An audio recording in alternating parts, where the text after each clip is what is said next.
Fala galera, bem-vindo ao nosso episódio 2 das nossas entrevistas com nossos alunos, e hoje eu vou bater um papo com o Vitor. Ele vai contar um pouquinho como é sobre se manter resiliente em um clima de vestibular, onde a gente sabe que não é um negócio bem tranquilo para a gente se manter, e com isso a gente vai ver o que ele fez, o que ele não fez, o que ele tem para passar para a gente, o que ele faria se fosse fazer isso de novo, não, pelo amor de Deus. Mas hoje a gente vai bater um papinho sobre as dicas que o Vitor tem para dar para a gente.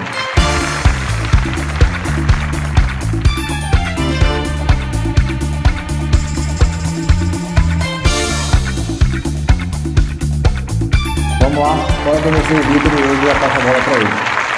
Opa, boa noite, sou o Vitor Santos, atualmente acadêmico do curso de Medicina do 9º semestre, no 5º ano, e eu vim aqui hoje para bater um papo com o Paulo, que foi deu grande ajuda para mim, para a gente conseguir a aprovação. Consegui a aprovação na época em 3 faculdades de medicina, e como ele falou, a gente precisa se manter resiliente, precisa se manter focado e acreditar que realmente vai conseguir. E o Paulo foi de grande ajuda nesse sentido, tanto na matemática quanto para me manter mentalmente preparado, mentalmente forte, porque a gente sabe que é uma barra, é um momento de provação, um momento de que a gente precisa ter humildade também de aprender com os nossos próprios erros e de sentar na cadeira e com certeza estudar da maneira certa, porque a gente sabe que o Enem exige que a gente se prepare de maneira adequada,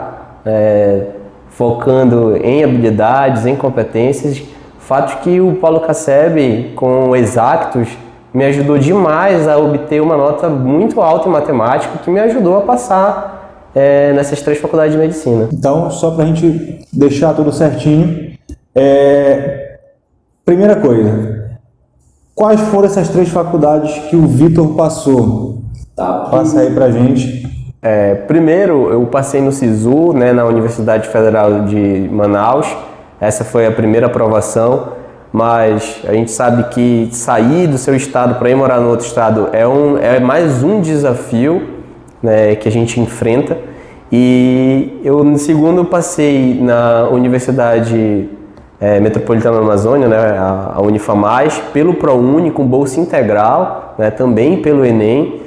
E em terceiro eu passei na repescagem da Universidade Federal do Pará, e eu tinha essas 3 opções para escolher. Então, 2 universidades federais e uma faculdade particular, todas no curso de medicina, e acabei optando pela faculdade particular, não somente por questão de morar mais próximo, de ter mais facilidade e acessibilidade, de poder continuar morando na minha casa, e também pela estrutura que a faculdade acaba oferecendo. E eu realmente não me arrependo pela escolha que eu fiz, estudo de graça, com bolsa integral, e estou muito satisfeito, muito feliz no meu 5º ano, tendo uma excelente estrutura de ensino. Então, olha só para a gente recapitular, ele chegou a passar numa universidade que é em outra cidade, que é em Manaus, isso, a Federal de Manaus. Ele chegou a passar na Federal de Belém do Pará. Isso. E passou numa particular com bolsa integral. Muita gente ia pensar, disse, não, eu vou entrar para a Federal, coisa do tipo, e já pensou logo na estrutura. Para quem não sabe, a Unifamais é uma faculdade de medicina aqui de Belém, que tem filial também no Maranhão, se eu não me engano, que é a Selma. Isso mesmo. E tudo lá é top de linha. Tantos professores, tem muito professor que é em comum com a Federal, tem muito professor que é em comum com a Universidade Estadual daqui do Pará também. Então, querendo ou não, o corpo docente é o mesmo, a grande diferença é a estrutura em si. Então, você tem uma universidade hoje que custa beirando R$10.000 a mensalidade, a gente sabe que foge um pouquinho da realidade da maioria dos brasileiros que a gente tem. E eu queria debater sobre isso também, uma ideia do seguinte, ele falou que ele conseguiu bolsa 100%. O que esse rapaz fez para ter essa bolsa 100%? É a minha primeira curiosidade, que ele quem tem que ter para ter 100% de bolsa do ProUni, que foi o que ele pegou? Bom, como você falou, escolhi por essa questão da estrutura, realmente eu não me arrependo. E para passar em relação ao ProUni, conseguir a bolsa integral, é preciso você ter estudado ou na escola pública, no ensino médio completo, ou ter estudado na escola particular com bolsa integral nos 3 anos, que foi o meu caso. Eu tinha bolsa integral no ensino médio, né, me inscrevi no Enem e aí eu pude concorrer a essa bolsa integral pelo ProUni. Né, e atualmente aqui em Belém, 2 das universidades particulares oferecem bolsas no ProUni.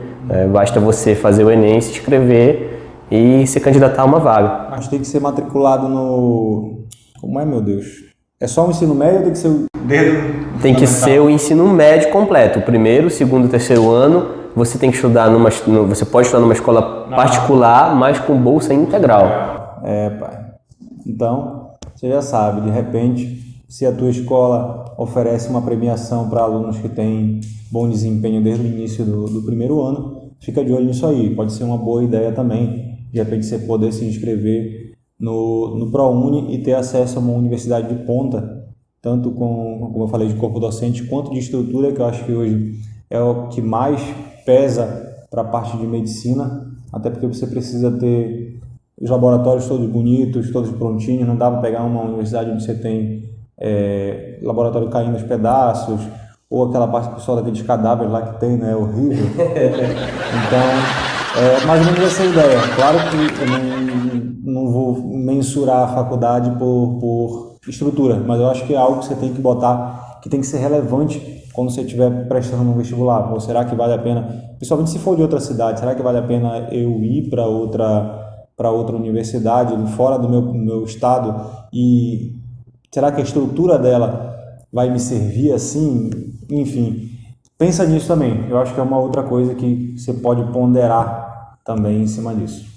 Tá bom? Então, eu vou ver outras perguntas, deixa eu ver o que o pessoal mandou pra gente aqui.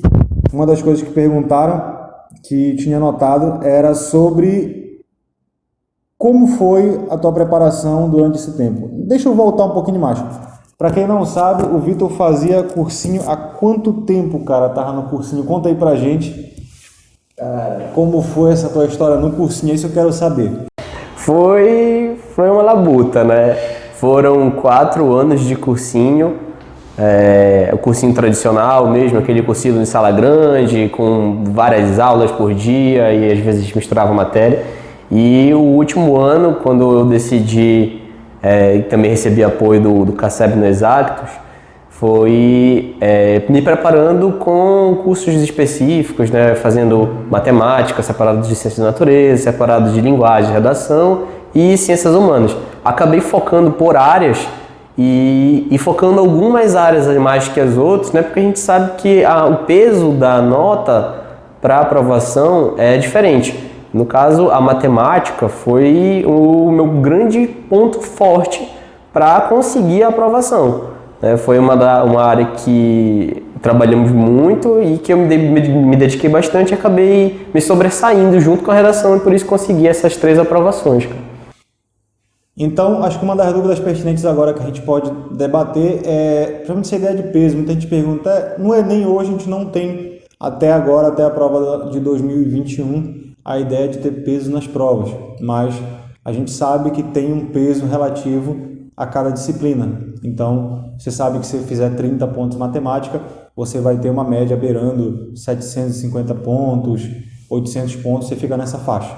Mas a gente sabe que se você fizer 30 em linguagens, por exemplo, sabe que você não tem essa mesma pontuação.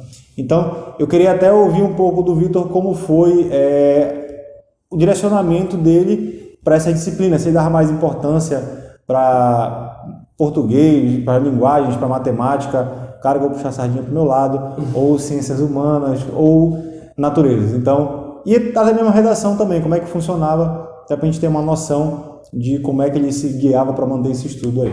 Bom, realmente, puxando a sardinha também, a matemática foi um grande diferencial para mim, não só porque era uma matéria que eu gostava muito, mas também estrategicamente, durante esses outros 4 anos que eu vim fazendo, né, a gente inevitavelmente acaba montando estratégias, você acaba vendo a diferença que você alcança uma nota com uma mesma pontuação. Então, às vezes, você tirar 35 numa ciências humanas e 35 em matemática, você tem uma diferença de nota muito grande.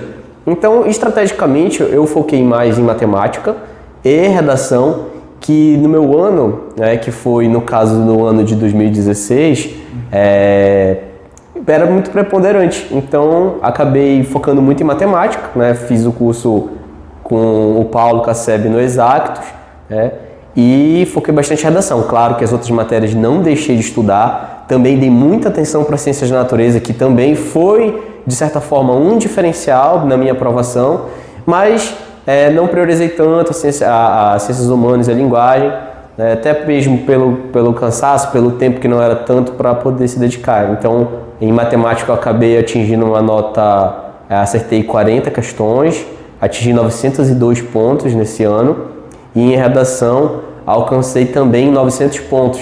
Então essas duas me elevaram demais na média e acabei conseguindo passar nessas 3 universidades. Entendi. Então olha aí, pessoal, não sei o que você está pensando, como é que você vai fazer prova, o que você vai priorizar. Querendo ou não, a gente sabe que as duas principais são matemática e redação, e o Vitor é mais um exemplo desse, que a gente sabe que a estratégia que a gente vai definir para esse jogo, ela é imprescindível. Beleza?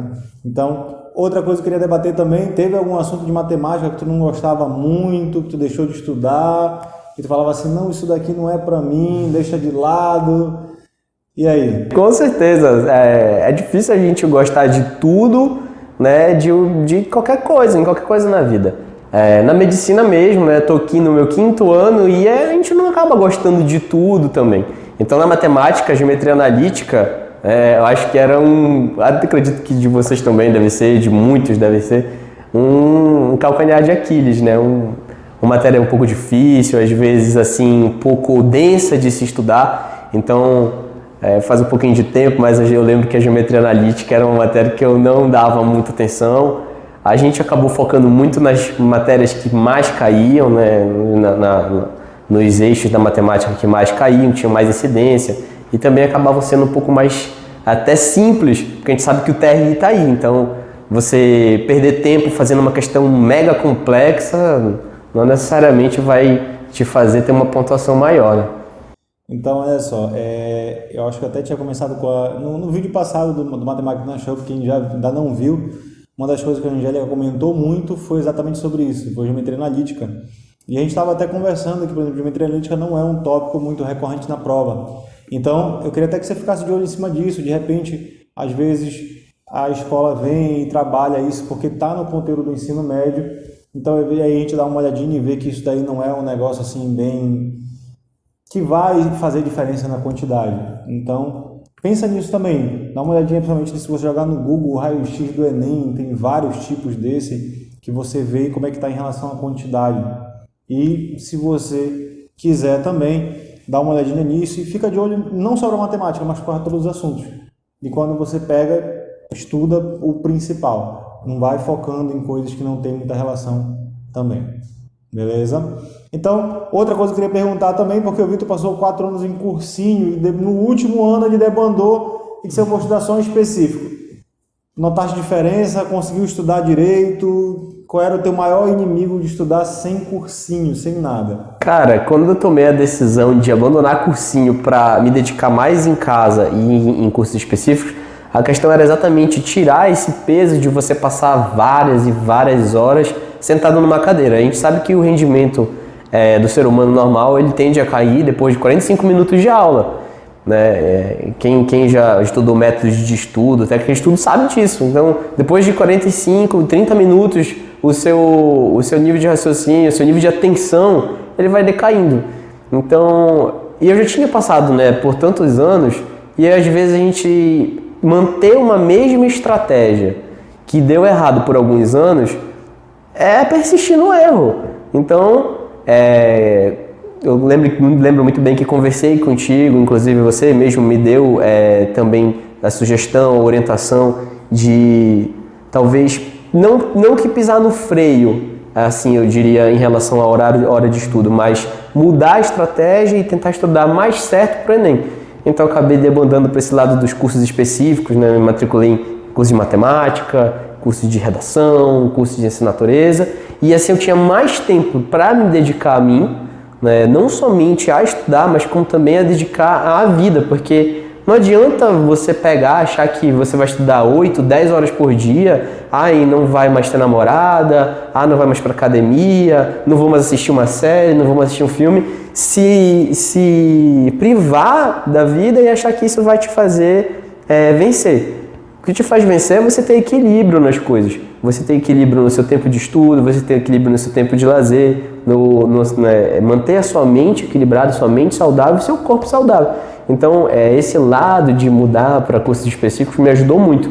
Tanto para me manter mais calmo, né, manter mais tranquilo, porque eu podia me dedicar mais a mim mesmo, quanto pela preparação mesmo que foi ofertada, né, visto que foi uma preparação focada. Então, eu tinha um dia para ir para matemática, aquele dia era o dia que eu iria sentar numa sala de aula de matemática, extrair do professor minhas dúvidas, chegar em casa, fazer diversos exercícios, né? Como a gente sempre fazia muitas questões, perturbava o Paulo pra caramba para tirar dúvidas minhas, mandava questão para ele me ajudar.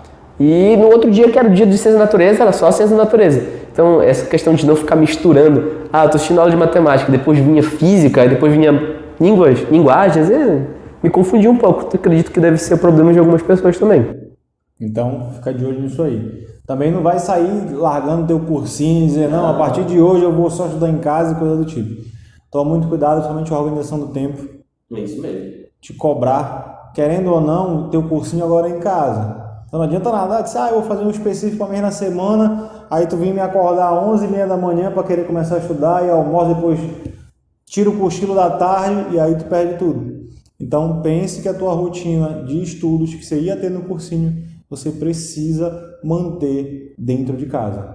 Então não só isso, mas também pensa no seguinte, se você tem uma meta para ser cumprida no cursinho, você tem uma meta para cumprir em casa.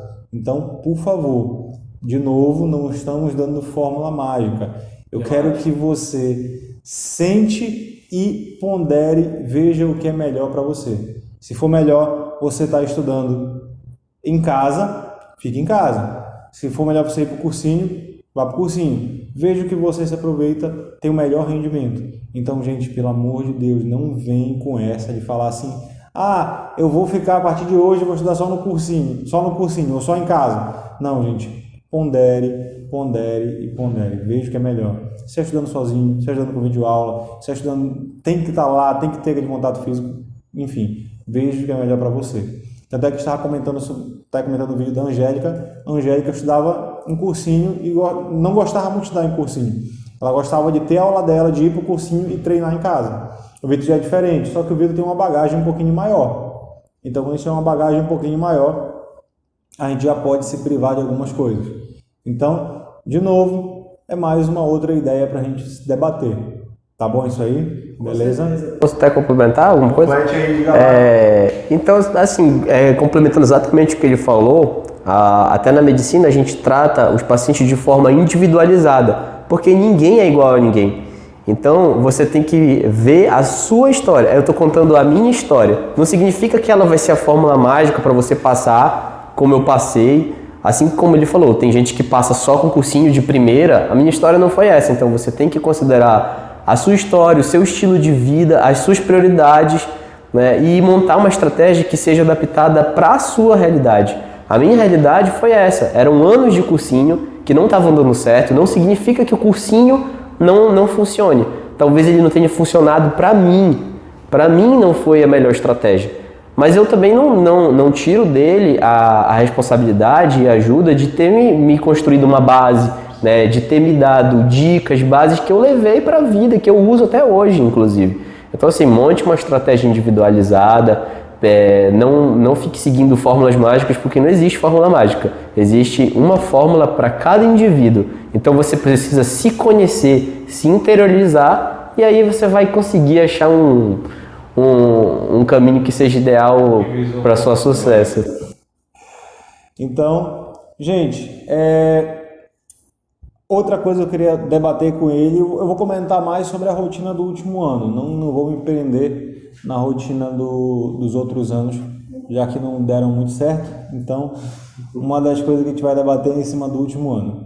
E como era a tua carga horária de estudo já comentaste um pouquinho sobre que tinha um dia só para matemática, um dia só para natureza, um dia só para linguagens. Então a minha pergunta sobre isso é: como é que funcionava a tua rotina de estudo? O que tu fazia no dia de matemática? O que tu fazia no dia de redação? Como é que funcionava?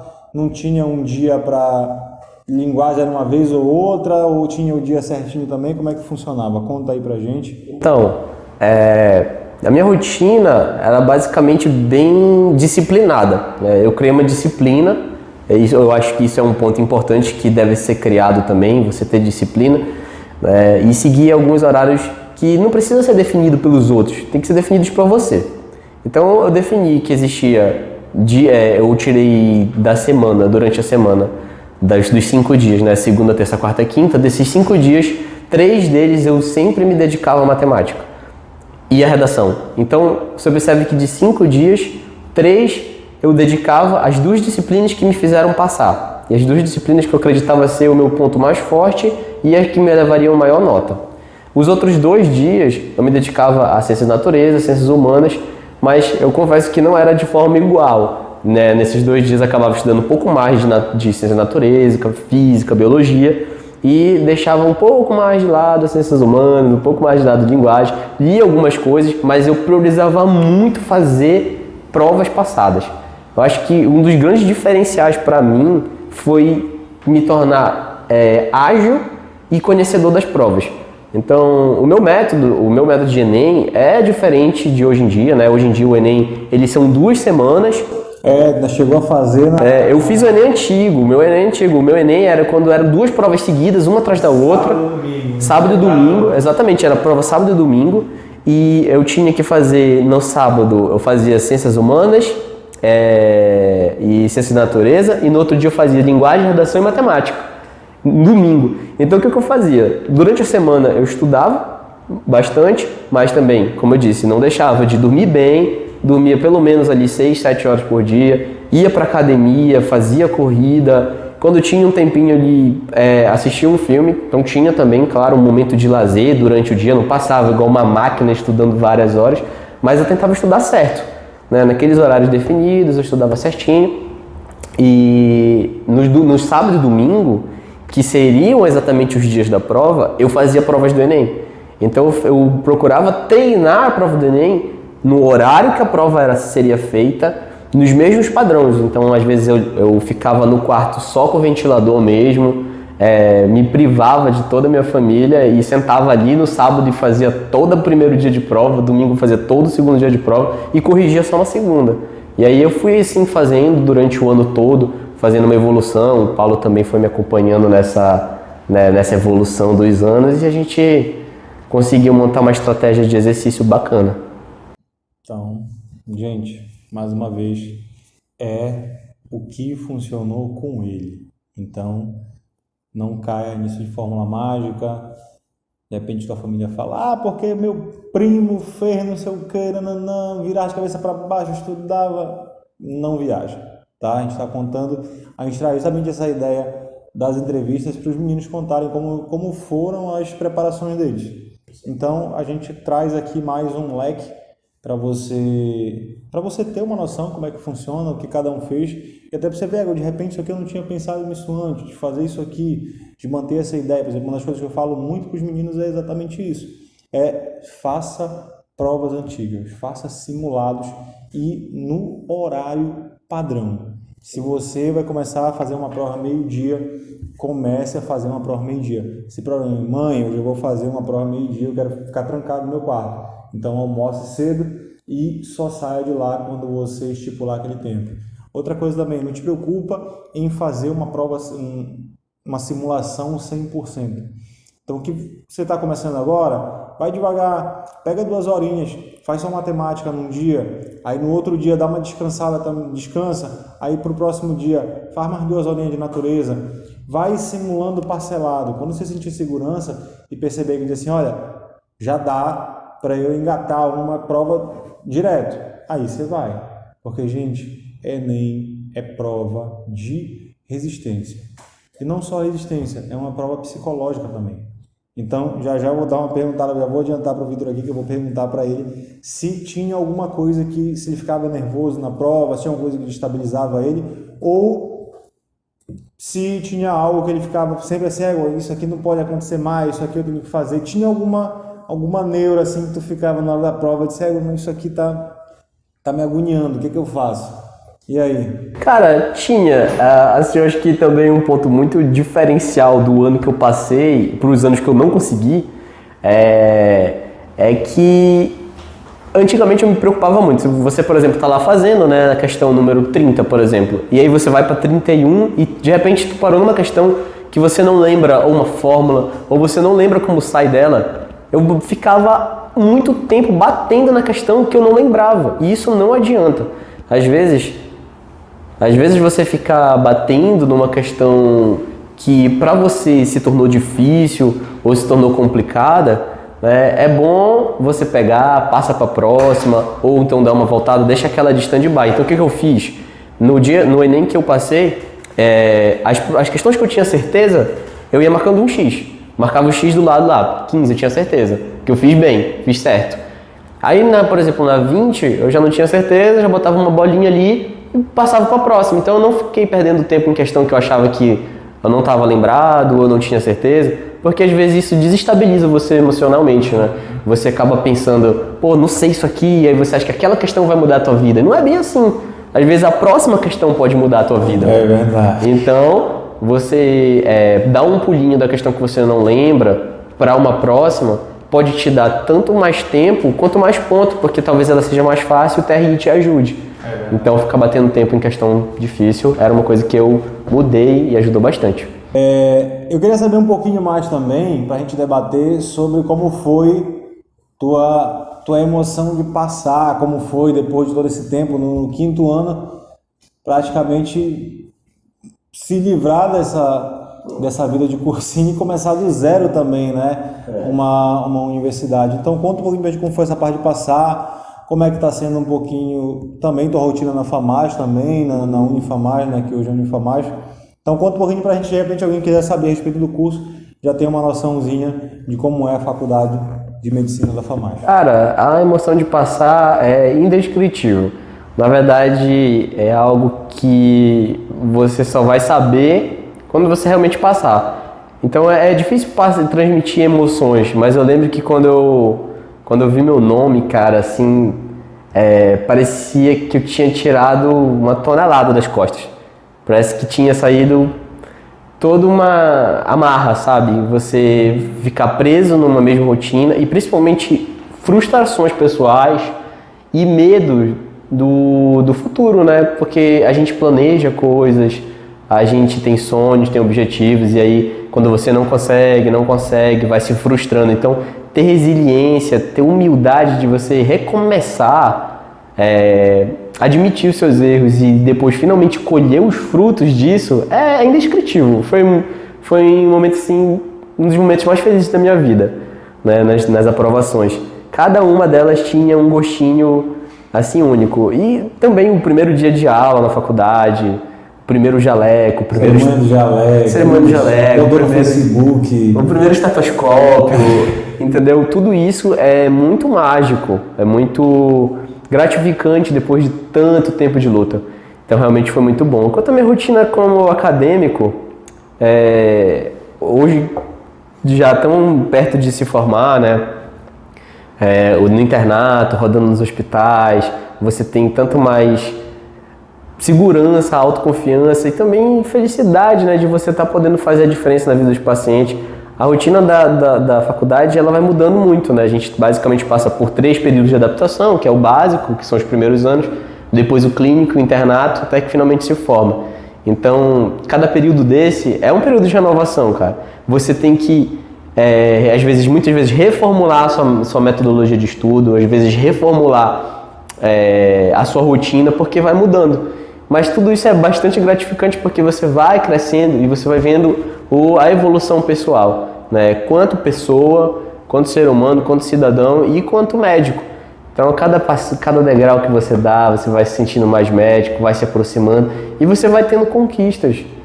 Inclusive hoje mesmo, né, que eu vim do internato, vim do hospital, eu tive uma notícia muito boa, um paciente que a gente estava acompanhando lá, que não tinha um diagnóstico, ninguém conseguia achar o diagnóstico daquele paciente. A gente foi, sentou, pesquisou, conversou, colheu história, fez exame e a gente finalmente conseguiu fechar um diagnóstico e iniciar um tratamento que ele está respondendo muito bem. Acredito que nos próximos dias ele deve estar recebendo alta. Então são essas coisas que fazem valer a pena esses 5 anos de cursinho, sabe? Cada passo desse, cada conquista é indescritível. Muito show. E para a gente fechar o nosso quadro de hoje, bora falar um pouquinho sobre algum caso desse durante o teu vestibular. Pode ser trágico na hora, pode ser engraçado. Conta pra gente alguma coisa que tu passou nessa vida de vestibular que te marcou até hoje. Pode ser bom, ruim. Conta aí pra gente.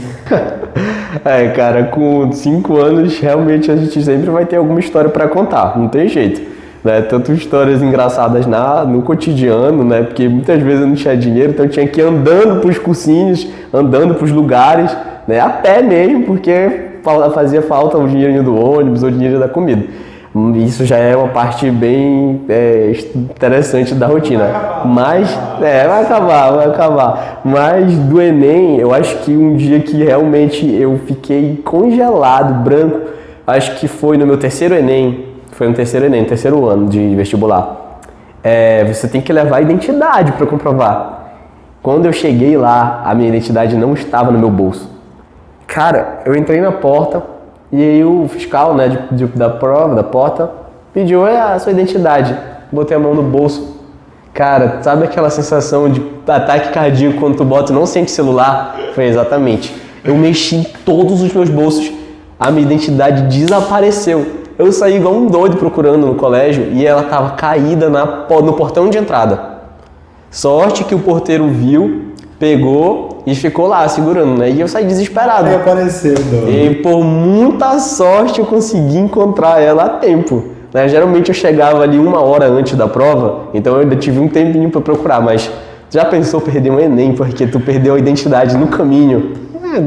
Esse dia foi longo. Então, pessoal, depois desse quase mini infarto que foi compartilhado com a gente, hoje a gente encerra o programa de hoje. Então, mais uma vez, eu queria agradecer o Vitor ter participado com a gente aqui. E lembrando, meninos, a gente não está passando nenhuma fórmula mágica, a gente está dividindo experiências, dividindo situações. E eu espero que a história do Vitor hoje tenha aberto teus olhos para algo diferente que você possa experimentar ou de repente utilizar no teu dia a dia de estudo. Então, para finalizar, eu passo para o Vitor e considerações finais. Cara, o que eu posso falar para vocês que estão aí ainda lá na boa, tentando, não importa quantos anos, não importa a opinião dos outros, o que importa é o que você quer, você acreditar em você. O que foi muito diferente para mim conseguir as minhas aprovações foi acreditar em mim, foi acreditar que eu poderia conseguir. Eu sei que isso pode parecer muito clichê, acredite em si mesmo, mas eu tô falando como experiência própria, isso funcionou. Acreditei, busquei ajuda, fui humilde de procurar auxílio quando eu não sabia. Você não pode ficar se achando maioral por nada, assim. Você tem que pegar, ter resiliência, ter humildade, baixar a cabeça, acreditar em si, muitas vezes engolir sapos, a vida faz parte disso, e ignorar algumas pessoas negativas que podem estar ao teu redor. Às vezes está dentro de casa, né, aquele comentário tipo, porque você não muda de curso, ou porque você não desiste, porque você não tenta outra coisa. Então, você ter paciência, né, de ouvir essas coisas e simplesmente acreditar em ti, buscar teu sonho, não importa quanto tempo demora, não importa as dificuldades que você enfrenta, eu garanto que vai valer a pena na hora que você conseguir a sua aprovação, conseguir alcançar o seu objetivo e o seu sonho. Eu agradeço muito aos Actos, o Paulo. Ele foi muito mais que um professor para mim. Acredito que isso foi mútuo na época. A gente foi amigo, E isso foi muito importante para mim, porque ele não somente me ajudou na matemática, como ele me deu a mão, ele me deu apoio, ele acreditou em mim. Eu cheguei praticamente chorando pro Paulo: Paulo, eu não tenho dinheiro, Paulo, não sei se eu vou conseguir. E o Paulo pegou: cara, eu tô contigo, me estendeu a mão, me deu uma vaga, tinha toda a paciência do mundo para me ajudar. E se eu tô aqui, é graças a ele, graças a muitos outros professores também. Não foi somente ele na minha história, mas ele com certeza faz parte dela. Eu falo isso com toda a sinceridade e o carinho que eu tenho pelo curso e por esse cara incrível que o senhor é. Certo. Então, meus amores, depois de todas essas histórias aí, eu agradeço todo mundo que assistiu até agora. Não esquece de deixar o like aí pra gente, pelo amor de Deus. Quem não for inscrito, se inscreve e te espero no próximo Matemática Show. Até o próximo vídeo. Até mais.